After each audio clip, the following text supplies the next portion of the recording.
पूरा मैंने जो भी किया है सब नेट और यूट्यूब से ही किया है। नहीं, मैंने बुक्स तो नहीं खरीदी हैं, मैंने यूट्यूब पे ही किया है। हर वीक ऐसा शायद ही कोई वीक गया होगा जब मैं डिमोटिवेट नहीं हुई, रोई नहीं। मैं प्रीवियस ईयर पेपर्स को बिल्कुल गुरु मान करके सारी चीज़ें मैंने उसके अकॉर्डिंग ही प्लान करी है। हेलो दोस्तों, नमस्कार। मेरा नाम अभिभांशु। स्वागत है आप सभी का हमारे एक और नए वीडियो में। दोस्तों, आज हमारे साथ दीपिका सचान मैम है। मैम का एक्साइज इंस्पेक्टर की पोस्ट में 2022 में 4 रैंक के साथ सिलेक्शन हुआ है। तो आज के इस वीडियो में मैम से जानेंगे, इनकी जर्नी के बारे में जानेंगे, साथ साथ इन्होंने अपनी तैयारी कैसे की, किस तरीके से की, तो सब कुछ आज के इस वीडियो में कवर करने वाले हैं। बस आप लोग वीडियो में अंत तक बने रहिएगा एंड चैनल पर पहली बार है, चैनल को सब्सक्राइब जरूर कर लीजिएगा। मैम, हमारे व्यूअर्स जो वीडियो देख रहे हैं हमारी तरफ से आपको बहुत बहुत बधाई। Thank you sir. मैम, हमारा पहला क्वेश्चन यही रहेगा कि आपका एजुकेशनल बैकग्राउंड क्या रहा। सर मैंने मेरा 10th और 12th जो है वो शिवाजी इंटर कॉलेज कानपुर से किया है, हिंदी मीडियम में। उसके बाद में मेरा ग्रेजुएशन आईआईटी कानपुर से है, बायोलॉजिकल साइंस बायो इंजीनियरिंग में। फिर मैंने कुछ 2-3 साल कॉर्पोरेट सेक्टर में काम किया, फिर उसके बाद छोड़ करके मैं सिविल सर्विसेज की प्रिपरेशन में आ गई थी। तो तैयारी में आपका कब आना हुआ, किस ईयर में? 2020 में मैं आई थी और 2022 में मैं फाइनल सिलेक्शन में गई। ऐसा क्या मतलब रीजन रहा कि आपने जॉब छोड़ी और उसके बाद यहाँ पर आई कि नहीं, यहाँ गवर्नमेंट जॉब करना है? जी सर, मोटिवेशन मतलब पहले से ही मेरे पापा मम्मी बोलते थे कि अफसर होना चाहिए घर पे कोई। छोटे छोटे मोटिवेशंस ऐसे ही मिलते रहते थे कि कभी स्कूल में किसी किसी को देख लिया तो ऐसा लगता था इनसे बात करने का मन करता है। तो हमेशा से एक जैसी नॉर्मल मिडिल क्लास फैमिली में लोगों को लगता है कि ऑफिसर ऑफिसर। दो मैंने आईआईटी कर लिया था, वो सब अलग था, बट ऑफिसर सबको चाहिए था। तो वही शायद एक मोटिवेशन था और हमेशा से मेरे मन में भी था कि मुझे करना है, बट फाइनेंशियल रीजंस की वजह से मैं तुरंत स्टार्ट नहीं कर पाई आफ्टर कॉलेज। फिर मैंने जॉब ली, फिर जब मुझे लगा कि ठीक ठाक स्टेबल हो गए और अब अपनी पढ़ाई खुद कर सकते हैं तो फिर मैंने छोड़ दी जॉब। ऐसा मतलब मैम, आपको कैसे पता चला कि जो हमारे कॉलेज में अधिकारी लोग आते हैं तो ये वाला एग्ज़ाम देंगे तब हम जो है ये अधिकारी हम बन सकते हैं? नहीं, इतना तो पता चल गया था, सीनियर्स वगैरह देते थे तो कि यूपीएससी प्रिपरेशन करते हैं तो आईएएस बनता है। तो वो कॉलेज के बाद ही, हालांकि पहले नहीं पता था, 10th-12th में कुछ आइडिया नहीं था, बट उसके बाद फिर ग्रेजुएशन में जाके पता चल गया था। पहले मेरे क्लासमेट्स भी कुछ तैयारी किया करते थे कि यूपीएससी की तैयारी कर रहे हैं, तो वहाँ से आइडिया लग गया था कि ये वाला एग्ज़ाम दे करके आगे बढ़ सकते हैं। तो मैम, जैसे कि आपकी जब तैयारी शुरू हुई तो पहला कदम आपने कैसे रखा था कि किस तरीके से अपना बेस स्टार्ट किया था? जैसे एनसीईआरटी वगैरह आपने कवर की थी या फिर किस तरीके से? जी, जब मैंने सोचा था तो पहले ये हुआ कि दिल्ली जाते हैं, दिल्ली जा कर के एक कोचिंग इंस्टीट्यूट ज्वाइन करते हैं तो ताकि वहाँ से हो जाए।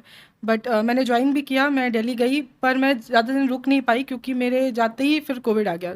मैं 3-4 महीने हार्डली वहाँ पे ठीक से पढ़ पाई और कोविड की वजह से मुझे घर आना पड़ गया। फिर उसके बाद से सारी जर्नी मेरी घर से ही हुई, तो वहाँ पे मुझे ये पता चल गया था कि आप बेस बनाओ, मतलब कि एनसीईआरटी पढ़ना है, पॉलिटी पढ़ना है, ये चीज़ें पढ़नी है।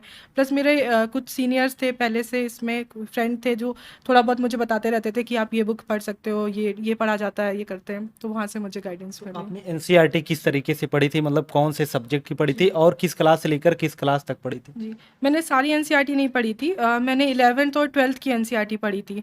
तो उसके लिए मैंने टॉपर्स की वीडियो को फॉलो किया था। जैसे जब अनु मैम सेलेक्ट हुई थी तो उन्होंने बताया था कि आप जैसे ज्योग्राफी के लिए 11th-12th की एनसीईआरटी पढ़ लीजिए, पॉलिटी के लिए 12th की एनसीईआरटी पढ़ लीजिए, हिस्ट्री के लिए मैंने मॉडर्न इंडिया की जो पढ़ी थी। तो मैंने सेलेक्टिव बुक्स पढ़ी थी जो मुझे लग रही थी कि ये ठीक है, और बाकी मैं टॉपर्स को रेफर कर लेती थी। बस सेलेक्टिव ढूंढ लेती थी जो टॉपर्स बता रहे होते थे वो बुक्स में। फिर भी मुझे जो ब्लाइंडली फॉलो नहीं करती थी, जो मुझे लगता था कि ये इफेक्टिव है, अच्छी लग रही है, पढ़ने के बाद फील आ जाता है, समझ में आ जाता है कि आप ठीक जा रहे हो, तो फिर वही वाली चीज़ें पढ़ती। आपको क्या लगता है, जैसे कि आपका हम पीसीएस, खासकर पीसीएस की बात करें तो जी जी एनसीईआरटी पढ़ना इम्पोर्टेंट होता है या फिर डायरेक्ट हम अपना जो है जो बुक्स होती हैं जी। उस पर डायरेक्ट पढ़ाई करें? ये डिपेंड करता है कि आपका बेस कैसा है। जैसे कि जब मैं आई थी तो मेरे पास में बेस नहीं था, मुझे बिल्कुल भी आइडिया नहीं था इस सर्विसेज में, और मेरा हमेशा से साइंस बैकग्राउंड रहा है, तो मुझे आर्ट्स हिस्ट्री इन सब चीज़ों के बारे में बहुत कम नॉलेज थी। तो मेरे लिए इम्पॉर्टेंट हो जाता था कि मैं अपना एक बेस क्रिएट करूं पहले, तो मेरे लिए आई थिंक इम्पॉर्टेंट था एनसीईआरटी। बट जो लोग इस बैकग्राउंड से हैं वो लोग डायरेक्ट भी स्टार्ट कर सकते हैं, बट एक बेस क्रिएट करने में एनसीईआरटी काफ़ी हेल्पफुल होती है, और एनसीईआरटी से डायरेक्ट क्वेश्चंस भी मिल जाते हैं पीसीएस में कई बार। तो आई थिंक पढ़ लेना चाहिए अगर टाइम है तो। तो क्या जैसे एनसीईआरटी पढ़ें तो नोट्स वगैरह भी बनाना ज़रूरी होता है? मैं ये बोलूँगी कि पहली बार में नोट्स कभी मत बनाइए।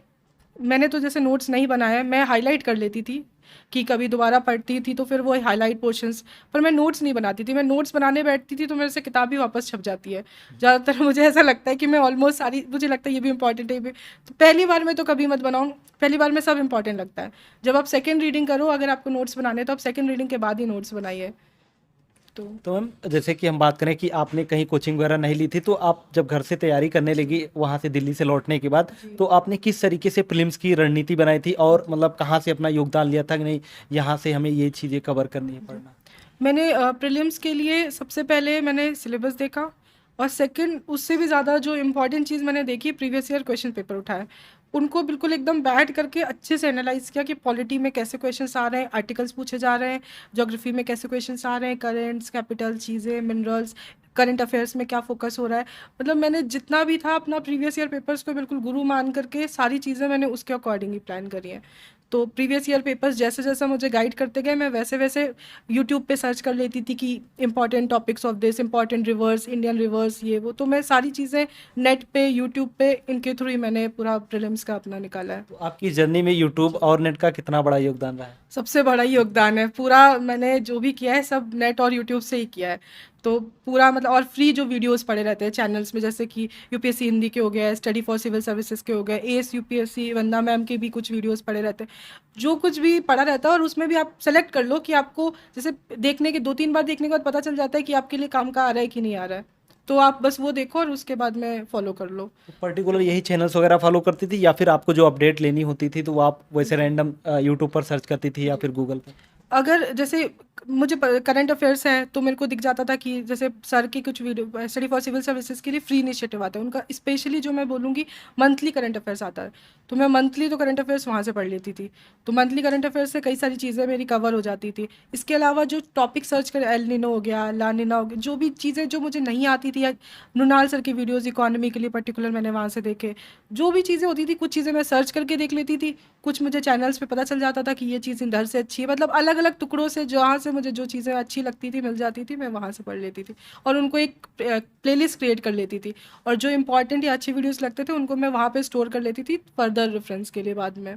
तो आपका मैम पीसीएस के लिए कौन सा अटेम्प्ट था और मीडियम क्या रहा आपका? हाँ, मेरा मीडियम इंग्लिश रहा है और मेरा अटेम्प्ट दूसरा था। दूसरा अटेम्प्ट। तो दूसरे अटेम्प्ट, इसके पहले जो अटेम्प्ट हुआ था उसमें क्या मतलब प्रॉब्लम हुई थी? मेरा जो इससे पहले अटेम्प्ट था उसमें मेरा मेंस क्लियर नहीं हुआ था, तो और मैं मेंस क्लियर नहीं किया था क्योंकि मैंने कोई आंसर राइटिंग नहीं की थी। मुझे जब मेरा प्री क्लियर हो गया तो मुझे कुछ पता नहीं था कि अब मैं क्या करूं, तो फिर मैंने पढ़ना स्टार्ट किया, ढूंढना स्टार्ट किया, और मेरे पास लिखने का टाइम नहीं होता था ज़्यादा, तो लिखा नहीं मैंने, और शायद मुझे लगता है मेरी सबसे बड़ी गलती वही थी जो पिछली बार की मैंने लिखा नहीं, तो वही रीज़न था कि मेरा मेंस रुक गया। इस बार आपने किस तरीके से अपना आंसर राइटिंग प्रैक्टिस वगैरह किया था? इस बार मैंने आंसर राइटिंग प्रैक्टिस में पहले तो मैं डेली 5 क्वेश्चंस करीब डेली लिखती थी, और एक टेलीग्राम पे एक फ्री इनिशिएटिव्स थे, तो जहाँ पे आप लिख करके सबमिट करते थे, तो एक सर थे वो चेक करके आपको मार्क्स बताते थे, साहिल सर, तो उनसे भी मुझे ये होता था कि हाँ मेरा आंसर कैसा गया। फिर उसके बाद में मैंने यूपीएससी हिंदी का 1 महीने के लिए सिटीजन बैच ज्वाइन किया, उसमें 2 आंसर्स डेली लिखते थे और वो चेक होकर के फीडबैक आता था, तो वहाँ से मुझे पहले मंथ तो मैंने रिजल्ट के पहले मंथ मैंने यही किया। फिर मैंने नेक्स्ट मंथ से धे की टेस्ट सीरीज ज्वाइन की, और वहाँ पे मैं हर वीक में जा करके एक टेस्ट लिख के आती तो थी। सेंटर पे जाती थी या फिर सेंटर पे जाती थी ऑफलाइन, यहीं कानपुर में एक सेंटर था, तो मैं वहाँ पे जा करके टेस्ट लिख करके आती थी, और 1 वीक पढ़ती थी, फिर संडे संडे जाके टेस्ट लिख के आती थी। तो मेंस के लिए आपने क्या बुक्स वगैरह फॉलो की थी क्योंकि आप घर से ही तैयारी करती थी, तो क्या बुक्स वगैरह आप पढ़ती थी? मेरे पास स्टैटिक की बुक्स तो थी, तो जब रेफरेंस लेना होता तो मैं स्टैटिक से ले लेती थी, प्लस नेट से लेती थी। इसके अलावा मैंने घटना चक्र की एक 6 की सीरीज़ आती है मेंस के लिए, मैंने वो खरीदी थी। उसमें पेपर 4 मुझे जैसे काफ़ी हेल्पफुल लगा, पेपर 4 के लिए जो मुझे डेफिनेशंस, एग्जाम्पल्स, कुछ कुछ चीज़ें चाहिए होती थी, तो वो मैं वहाँ से पढ़ लेती थी, और बाकी यूपी स्पेशल या पीछे घटना चक्र में दिया होता था, तो मैंने वहाँ से कुछ चीज़ें रेडी की थी यूपी के लिए जो क्वेश्चन आते हैं स्पेशली। और यहाँ पर जैसे कि पीसीएस प्रीलिम्स में भी यूपी के पूछे जाते हैं और मेंस में भी पूछे जाते जी। हैं, तो उसके लिए आपने क्या सोर्स रखा था? कहाँ यूट्यूब से तैयारी करती थी या फिर कोई इसके लिए स्पेशल बुक्स वगैरह आती है? नहीं, मैंने बुक्स तो नहीं खरीदी हैं, मैंने यूट्यूब पे ही किया है। दृष्टि का एक चैनल है, उसमें भी यूपी के अलग से यूपी स्पेशल करंट अफेयर्स करके चीज़ें सीरीज़ आती है, वहाँ से चीज़ें की मैंने, और बाकी मैं नेट ही फॉलो कर नेट से ही करती थी, जो चीज़ें होती जो समझ नहीं आती थी वो सर्च कर लेती थी, सर्च करके पीडीएफ मिल जाती थी या किसी चैनल का लिंक मिल जाता था, तो वहाँ से मैंने दिया, प्रीवियस ईयर पेपर्स को फॉलो कर लिया, मेजरली यही चीज़ें करती थी मैं। और अभी जो प्रीलिम्स का एग्ज़ाम आने वाला है, तो आपका उन छात्रों के लिए क्या सजेशन रहेगा जो इस बार पहली बार एग्ज़ाम देने वाले हैं प्रीलिम्स का? सबसे पहले तो मैं यही बोलूँगी कि आप प्रीवियस ईयर पेपर्स को देखो। आप प्रीवियस ईयर पेपर्स को जब तक उठाओगे नहीं, एक तो फ़ियर नहीं जाएगा, प्लस आपको पता नहीं चलेगा कि आपकी डायरेक्शन क्या है। स्टार्टिंग में मुझे भी पता नहीं चलता था। मैं भी यही कन्फ्यूज़ होती थी कि वीडियोज़ जो मैं देख रही हूँ, ये सही है? क लंबे-लंबे वीडियोज़ होते थे तो मुझे लगता है टाइम वेस्ट हो रहा है। कई बार मैं छोड़ भी देती थी। वो पता चल जाता है अपने को कि कहाँ पे, जब आप प्रीवियस ईयर पेपर्स देखते हो तो आपको डायरेक्शंस पता चल जाती है कि आपको इस वाले पोर्शंस को पढ़ना है, उतना ही पढ़ो, सेलेक्टिव पढ़ो और उसके बाद उसी को अपना मार्गदर्शन मानो। मैम, कई बार क्या होता है जब तैयारी करते हैं तो उतार चढ़ाव आता रहता है, कोई चीज़ें नहीं समझ में, डीमोटिवेट हो जाते हैं, तो उस समय पे आप किस तरीके से अपने आप को मोटिवेट करते थे? सर डीमोटिवेशन तो शायद इस जर्नी का एक बहुत इम्पॉर्टेंट पार्ट है, और हर वीक ऐसा शायद ही कोई वीक गया होगा जब मैं डीमोटिवेट नहीं हुई, रोई नहीं। सब सारी फीलिंग्स आती थी, बीमारियां हो जाती थी कभी घर पे, पूरा पूरा वीक का पढ़ाई नहीं कर पाए, बहुत सारी चीज़ें हो जाती थी। बट फिर वही होता था कि आप फिर से अपने आप को जितने आप उससे गिरे होते थे ना, फिर मोटिवेट करो, खुद को उठाओ। यूट्यूब पे मैं मोटिवेशन वीडियोस भी सर्च कर लेती थी। कोई जैसे पोयम पढ़ लेती थी, कोशिश करने वालों की कभी हार नहीं होती, या अरे रो, मतलब दंगल का कोई सॉन्ग सुन लिया। थोड़ी छोटी चीज़ें मोटिवेट कर देती थी। फिर जब ज़्यादा डिमोटिवेशन होता था तो पापा मम्मी के पास बैठ जाती थी, थोड़ा वो मोटिवेट कर देते थे। बस ऐसे ही चलता था। मैम, जो छात्र हमारे साथ जुड़े हुए हैं तो उनके लिए आपका कोई सजेशन या सुझाव रहेगा कि किस तरीके से अपनी तैयारी को आगे बढ़ाएं? जी। बस यही है कि आपने स्टार्ट किया है जर्नी, आप उसको फॉलो करिए, असफलताएं आएंगी, और असफलताएं भी उन्हीं को मिलती है जो ट्राई करते हैं। अगर आपने ट्राई नहीं करोगे तो आप आगे नहीं आ पाओगे, और लोग बहुत सारी चीज़ें आपके बोलेंगे। जब तक आप लाइन के इस तरफ रहोगे तब तक आपको बहुत सारे क्रिटिसिज्म सुनने को मिलेंगे, पर जैसे ही आप लाइन के इस तरफ आ जाओगे वो सारे क्रिटिसिज्म एकदम प्रेज में कन्वर्ट हो जाएंगे। तो बस आप करते रहो, अपनी मेहनत पे भरोसा रखो, लगे रहो, पक्का होगा। बस थोड़ा टाइम लग सकता है पर हो जाएगा। Okay, thank you so much ma'am बात करने के लिए, और भविष्य की आपको बहुत सारी शुभकामनाएं। Thank you so much sir. तो दोस्तों, आप लोग को आज का वीडियो कैसा लगा, आप लोग एक बार कमेंट करके जरूर बताना। यदि वीडियो अच्छा लगा, वीडियो को लाइक, कमेंट और शेयर जरूर कर दीजिएगा। यदि आप लोग का कोई सजेशन या सुझाव होता है तो वो भी आप हमारे कमेंट बॉक्स में कमेंट करके बता सकते हैं। तो चलिए फिर मिलते हैं नेक्स्ट वीडियो में, तब तक के लिए जय हिंद, वंदे मातरम।